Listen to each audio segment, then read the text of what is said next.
What is going on, people? We are back again with another video, and this one right here is all about Jordan Mason. Now, when it comes to Jordan Mason, she's a part of the most recent season of 90 Day Fiancé Love in Paradise. Now, just like many other people that have been casted by 90 Day Fiancé, Jordan comes with a criminal past, and this one is not for the light-hearted. But when it comes to Jordan herself in particular, she's in a position where, or was in a position, shall I say, where she was charged with 2 felony counts of witness tampering stemming from March 2011 arrest. Now, when it comes to Jordan herself in particular as well, the indictment stated that the Texas native threatened a husband and wife with their safety with intent to influence the said witnesses to withhold, abstain from, or discontinue in a official proceeding, according to Star Chasm.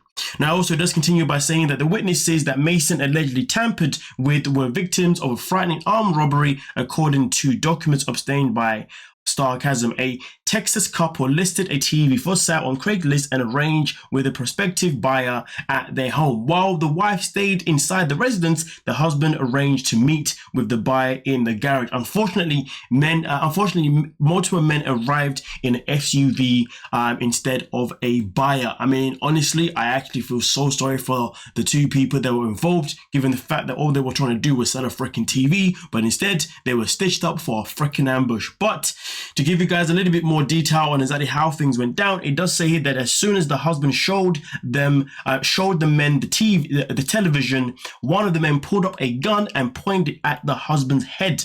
The document stated the other man also brandished a gun and closed the garage door. One of the men forced the husband into the house while the other looked for the wife. After hearing screaming, the wife locked herself in the bathroom before calling 911. However, one of the men broke into the bathroom and held her at gunpoint at her husband's office. Both husband and wife were later found in zip tires. I mean, honestly, it's a very good thing that she was able to get to the phone. She was able to obviously call the police, because if anything, who knows how things could have turned out. I think given the fact that she had called them and they were on the way, it's probably something that may have saved their life, because realistically, if these people were people that were maybe in a position where they were going to actually take their lives, I mean, boy, it would have been disgusting. But we do continue.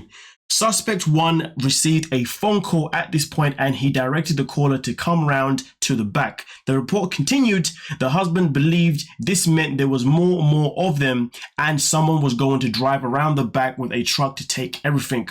After police sirens could be heard closing in on the neighborhood, Suspect 1 and Suspect 2 ran out of the home, leaving the couple bound on the floor. The report continued.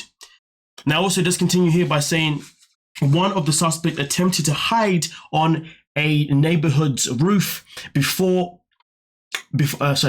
being later apprehended at the gas station. He was later indicted for 2 counts of aggravated robbery and 2 counts of unlawful restraint.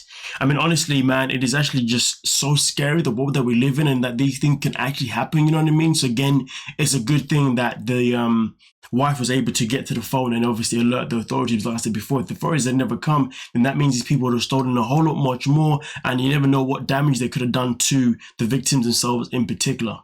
Now, it does continue here by saying that while it is unclear what Mason's connection is to the suspects involved in the armed robbery, the 90 Day Fiancé Love in Paradise Allen was accused of interfering with the victims. The outlet states that one of the suspects involved was 5 years older than Mason from the same Texas city. Now, it does also say here at the bottom that in January 2012, the 90 Day Fiancé star pleaded no contest and was sentenced to the following 1 month to 8 days in county jail, 5 years of probation, and 400 hours of community service. Well, that's that. Surprisingly, I'm not surprised. That doesn't make no sense. Anyway, I'm not surprised because, and when I say I'm not surprised, I don't mean like I'm not surprised that Jordan was allegedly involved in these crimes.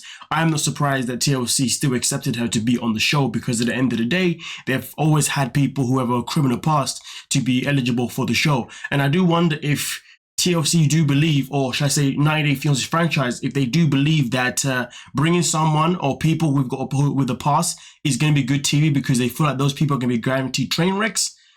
I mean, if that's the case, then I guess that's the case. And listen, don't get me wrong, I am all about giving people second chances, given the fact that this all happened like 12, 11 years ago. But at the same time, though, I just think crimes like this, really and truly, I don't really want to be watching people that does them kind of things, but we are where we are, if you dig what I'm saying. But hey, you guys let me know what you're thinking down below in the comment section. We'll talk about it. Don't forget to like, sub, and of course, peace.